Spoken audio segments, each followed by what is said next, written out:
wonder, sou jy kamp op jou honeymoon?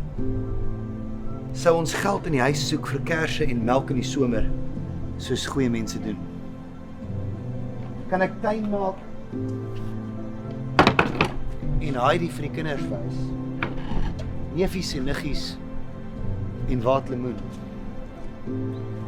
Sal ons foto's stuur van takke vol bloeisels, van droomhuisies en specials, soos goeie mense doen? As ek die laaste keer gaan lê, as ek my lyf afskit en los by jou, onder 'n groot wit kombers.